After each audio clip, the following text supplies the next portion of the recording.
Hi hello good morning. எல்லாம் எப்படி இருக்கீங்க? இன்றைக்கி சண்டே விளக்கம் பார்க்கலாமா? எப்படி போச்சுன்னு வாங்க வீடியோக்குள்ளே போகலாம். மார்னிங் எப்போவும் ரொட்டீன் காலையில் இருந்தோடனே பால் அடுப்பில் வச்சாச்சு. அவங்களுக்கு இம்யூனிட்டி பூஸ்டர் மாதிரி நான் ஒன்று கொடுப்பேன். இது நானே வீட்டில் ரெடி பண்ணி வச்சுருக்கேன். இதில் ஒரு 11 மூலிகை பொருள் இருக்கும். இது ரெகுலராக பாலில் கொதிக்க விட்டு குழந்தைங்களுக்கு கொடுப்பேன். பாதாம் பால் மாதிரி இருக்கும், டேஸ்ட்டு சூப்பராக இருக்கும். அதாவது சளி அதிகமாக கட்டாமல் நல்லா இம்யூனிட்டி பூஸ்ட் பண்ணி கொடுக்கும். ஸோ அதுக்காக தான் இது. அவங்களும் காலையில் எழுந்துக்கிட்டாங்க, ப்ரஷ் பண்ணிகிட்டு இருந்தாங்க. ஒரே அட்டகாசம் தான். காலையிலே ஆரம்பிச்சிருவாங்க. முதல்ல ப்ரஷ் பண்ணிவிட்டு அதுக்கப்புறம் பால் குடிக்க போய் உட்காந்துட்டாங்க. பால் நல்லா கொதிக்கணும். ஒரு 10 மினிட்ஸ் கொதிக்கணும். கொதித்த உடனே வடிகட்டி பசங்களுக்கு நாட்டு சக்கரை இருந்தாலும் இல்லைன்னா பனங்கற்கண்டு இருந்தாலும் கலந்து கொடுக்கலாம். அவங்க அது விருப்பமாகவே குடிப்பாங்க. இந்த ஹார்லிக்ஸ் பூஸ்டெல்லாம் மோஸ்ட்லி வீட்டில் அது கொடுக்க மாட்டேன். அதை அவாய்ட் பண்ணியாச்சு. காஃபி டீ பழக்கமும் ஸ்டாப் பண்ணிவிடுவோம் வீட்டில். ஸோ இதுதான் ரெகுலர். ஓகேங்களா? நெக்ஸ்ட்டு தம்பிக்கு இன்றைக்கி கிளாஸ் இருக்குது. ஸோ காலையிலே பிரேக்ஃபாஸ்ட்டும் ரெடி பண்ணியாச்சு. சப்பாத்தி தொக்கு செய்யலான்னு சொல்லிவிட்டு வெங்காயம் தக்காளி தொக்கு மாதிரி செய்யலான்னு அதை ரெடி பண்ணிகிட்டே இருந்தேன். வெங்காயம் தக்காளி எல்லாம் போட்டு நார்மலாக மிளகாத்தூள், மல்லித்தூள், காரத்தூள் இதெல்லாம் போட்டு ஒரு தொக்கு மாதிரி ரெடி பண்ணியிருந்தேன். அம்மா மாவு பேசிக்கிட்டே இருந்தாங்க. சாட்டர்டே சண்டே போல் தான் அம்மா வீட்டுக்கு வருவாங்க. அவங்க மாவு ரெடி பண்ணியிருந்தாங்க. இவங்க ஒரு ஆக்டிவிட்டி அதில் மாவு கையில் கொடுத்தோன்னே அவங்க க்ரியேட்டிவிட்டி அதில் காமிச்சிட்டு இருந்தாங்க. ஜாலியாக விளையாடிட்டு இருந்தாங்க. அப்புறம் ஒரு பக்கம் நான் சமைச்சிட்டு இருந்தேன். அவங்க ஒரு பக்கம் அந்த வேலையை பார்த்துட்டு இருந்தாங்க. எப்போவுமே நம்ம எவ்வளோ ஆக்டிவாக இருக்கோமோ நம்ம குழந்தைங்க அதே மாதிரி நல்லா ஆக்டிவாக இருப்பாங்க. அவங்க முன்னாடி நம்ம சோர்ந்து படுக்கும்போது அவங்களும் அதே மாதிரி மாற ஆரம்பிப்பாங்க. ஸோ பசங்க எழுத்தாப்புல எப்போவுமே நம்ம நல்லா ஆக்டிவாக இருக்கணும். Think positive. எல்லாமே நல்லபடியாகவே நடக்கும். எப்போவுமே அந்த பாசிட்டிவ் எனர்ஜி நம்ம கூட இருக்கும்போது எல்லாமே பாசிட்டிவாக நடக்கும். ஃபஸ்ட்டு நம்ம குழந்தைக்கு ஏதோ ஒரு விஷயத்த நம்ம சொல்லிக் கொடுக்க ட்ரை பண்ணுறோன்னா முதல்ல நம்மளுக்கு அந்த விஷயத்த கற்றுக்கணும். அது ரொம்ப நல்ல விஷயம் இல்லையா? ஸோ நம்மளை பார்த்து தான் அவங்க வளருவாங்க. ஸோ நம்ம ஃபஸ்ட்டு நல்லா ஆக்டிவாக இருப்போம். சரியா?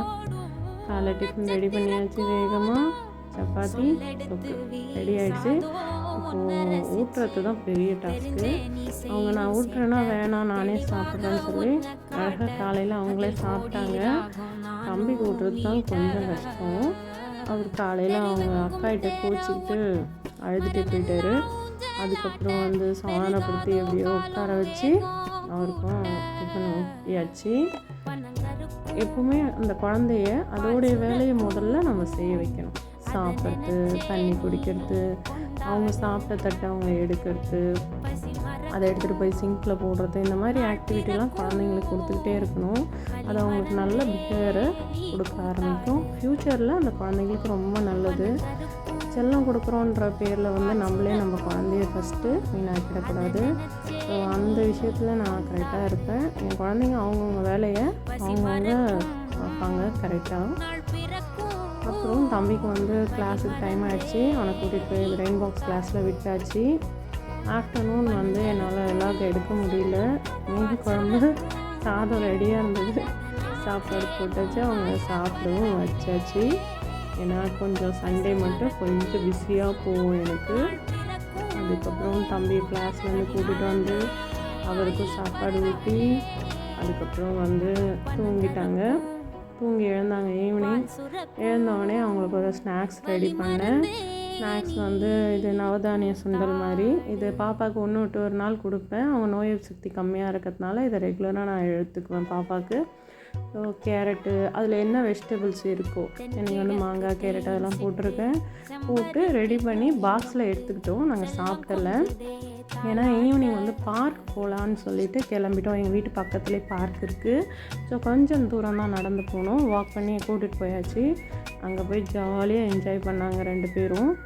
அங்கே பார்க்லேயே நல்லா விளையாடி முடித்து அங்கேயே அந்த ஸ்நாக்ஸையும் சாப்பிட்டுட்டு இருந்தாங்க. நிறைய குழந்தைங்க கூட அங்கே அவங்க என்ன பண்ணுறாங்கன்னு பார்த்து அந்த ஆக்டிவிட்டியெல்லாம் கற்றுக்குவாங்க.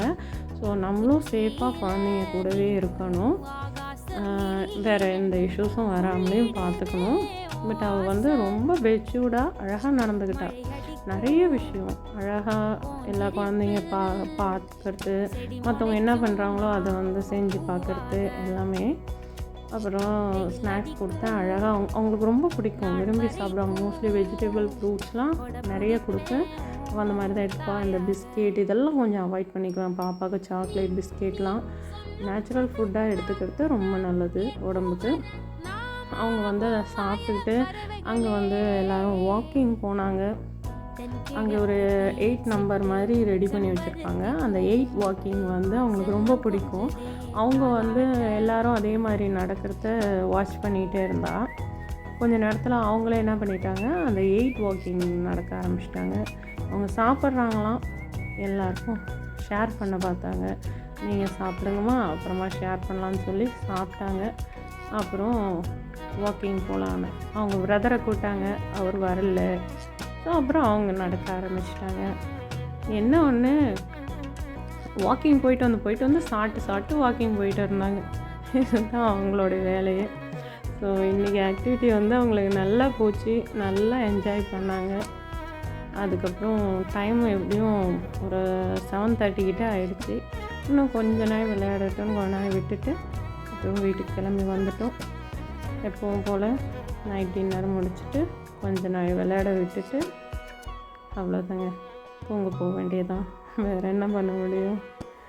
அவங்க நல்லா டயர்டாயிட்டாலே தூங்கிடுவாங்க. சண்டேன்னவும் ஆஃப்டர்நூன் கொஞ்சம் தூங்கிட்டாங்க. ஸோ அதனால் நைட் கொஞ்சம் தூங்க லேட்டாகிடுச்சு.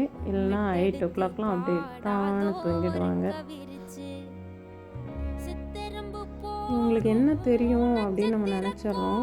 ஆனால் இவங்கக்கிட்ட நிறைய கேரிங் இருக்கும். ரொம்ப பொறுப்பாக நடந்துக்குவாங்க, ரொம்ப அன்பாக நடந்துக்குவாங்க. அவங்களால எவ்வளோ அன்பு கொடுக்க முடியுமோ கொடுப்பாங்க. அது நிறைய நானே பார்த்துருக்கேன்.